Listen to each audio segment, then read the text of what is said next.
I was starting the show. I'd be like, yo, what we talking about? Welcome back, ladies and gentlemen. I want to give a shout out to CakeLife and Brother Mo over here. We got the whole team. This is a dream. And you know what I mean?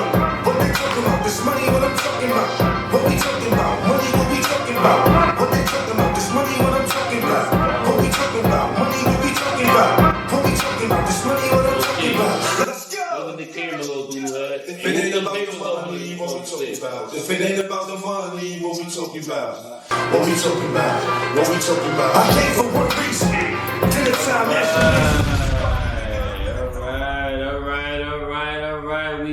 We back. It's been a long time. So welcome back to what we talking about. We missed y'all. We missed y'all. We do miss going live once a week with you guys and being able to interact with you guys and touch some of the topics that we know a lot of the people in our age group want to touch on, and age groups above and lower. So yeah, I'm gonna say that. We have our guest with us tonight. A special guest with us. Mr. Locdoors, Tariq Bay. Yo, we got the crowd tonight, and they not even clapping, you know what I'm saying? It's alright though, you know what I'm saying? Get it to it. But yeah. So first off, where you from? What was your background, and how'd you get started into entertainment business? First, you and I'm saying, just break it down. Tell us where you from. I'm from Brooklyn, because I lived in Brooklyn. I went to junior high. Right. But I've also went to elementary school in Sacramento, California. Right. So I can say I'm from California, right? Mm-hmm. But I was born in Youngstown, Ohio. At the time I was born there, it wasn't a place to really grow up in. Most of the people that were born during the time I was born there are not alive to this day. They never made it out of Youngstown. And 25 years old was like the life expectancy for most people out of Youngstown during the time when I was born. Wow, that's a low expectancy. I mean, that lasted for a while, but I didn't grow up there, so I didn't become a part of the streets or whatever would normally probably led me down those paths. I was taken out to California for elementary school, and then I went to elementary out here in Brooklyn. You know? I used to live in Marcy Projects. Live in Marcy. Yeah. Right around James, Jay-Z, some other people. I've been around. Yeah, right. You know?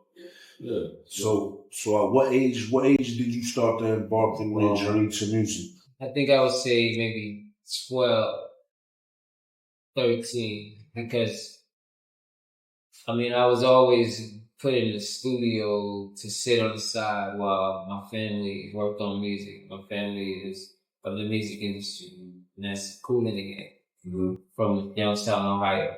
So my father being in the music industry, he would always have me there in the studio on the side playing video games or playing pool or just watching TV or whatever while he worked on whatever he was working on.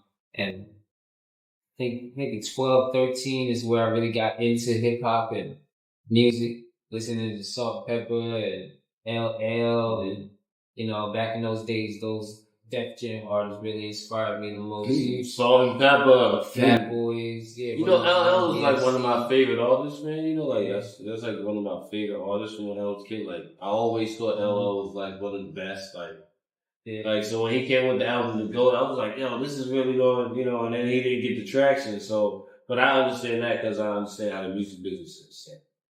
Yeah, I used to, actually, people used to call me LL in the 8th grade. Ladies love Kool Locdoors. Well, yeah, because I used to walk like him in the I'm Bad video. Remember when he walked through the street? That's funny. That was me walking through the 8th grade for 2 years. I got left back to say something, like trying to be that. I got left back. So, but I used to walk like L, and I used to tag it on everything. I used to tag, do graffiti. I used to write LL. People knew that was me. So I still kept the L, and my name is Locks now. Locdoors. There's a lot more to that story too. How did you come up with that name? You know what I'm saying? Locks was a name that made because at the time, this is before everybody had dreadlocks in America. It wasn't like you would have to be like of like Jamaican descent or Caribbean to really have like the culture. Well, professor, like in the college, you know, because you know, like professors, they got like dreadlocks and shit, or glasses. Maybe if they're conscious enough, they go to that level. They might learn something that brought them to that level. But in my high school, I was the only me and one other person. We didn't know each other at the time. The first year, we didn't even know each other, and we both had dreadlocks. We were the only two in the whole school. But later that year, he found out that somehow he found out about a project I did in the music industry, and he approached me and he said, "Yo, I got this group. His name is Gougz, and he had this group we brought. They would call it the Tribal Roots." And so they were him and me were the only two with dreadlocks. Shout out to the Tribal Roots, you know what I'm saying? I've been, you know, I was able to. Tribal Roots. Yeah, me, you know what I'm saying? Gaz, he was an influence when I was a little bit younger because I was around him. So, yeah, he was dope. He was definitely dope, you know what I'm saying? Like, and then he got better as the years passed and, with the guitar, he started playing guitar. Like, he really became like, not just a rapper, but a musician. You know what I'm saying? So I gotta give him. Shout out to Raggedy Supreme. Great Raggedy Supreme. Now he's a magician as well. Yeah, I know. That's just, tons of shows. I can hardly get him booked. You know what I mean? If you got a baby shower coming up, birthday party for your kid, you definitely look out for Raggedy Supreme. You know, he'll do send us time, man. We put it up on the on the backdrop for you. You know what I'm saying? Promote the business. You know what I'm saying? You go right to his Instagram.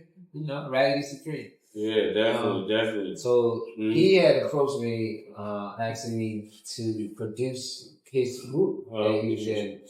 I wasn't really rapping myself, but I just figured I'll go ahead and make some beats for them because I knew how to do it. Right. And so I did it, and then later they asked me to join the group. Okay. I didn't really have a rap name, so I just figured like, what do I want to do? And everybody was, really always able to come and go as they please, but I was always locked in the studio.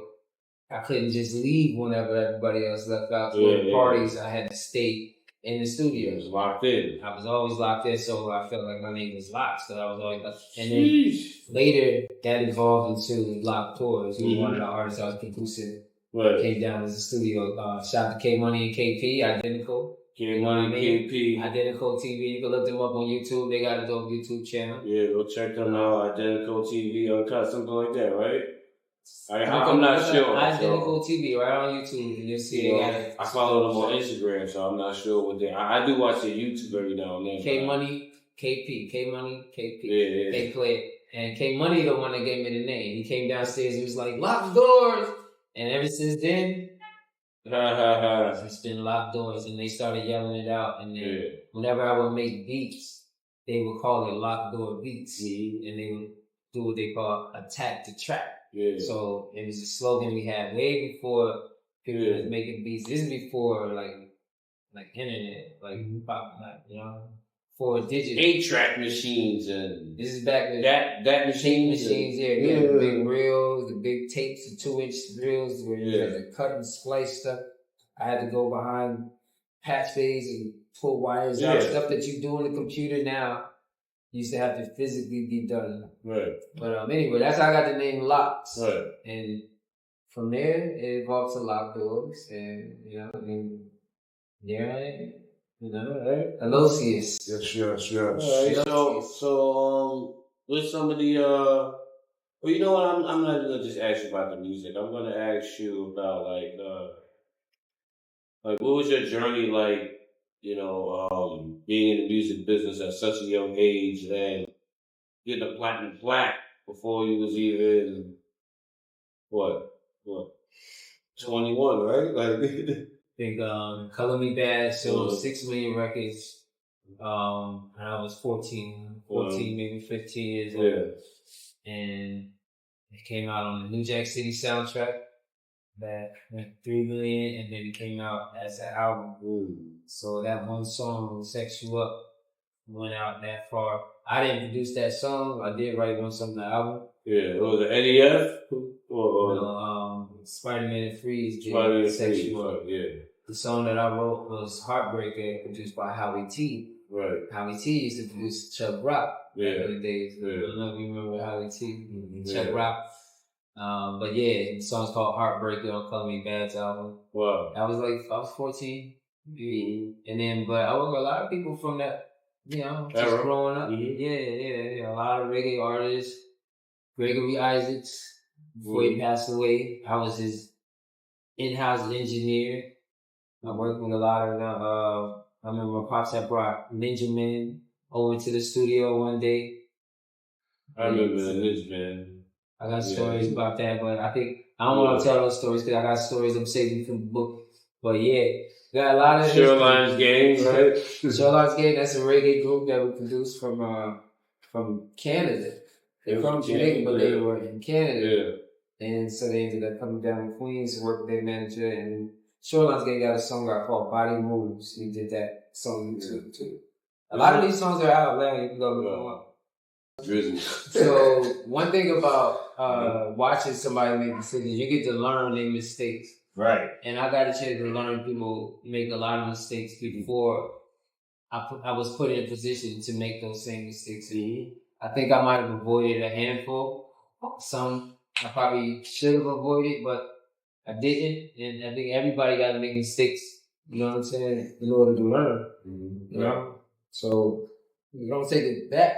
You know, I think everything's good. I'm glad to be here. Learned a lot. Right. Learned a lot from a lot of people. Right. I definitely want to say shout out to all of the forefathers, all the ones that came before me. Right.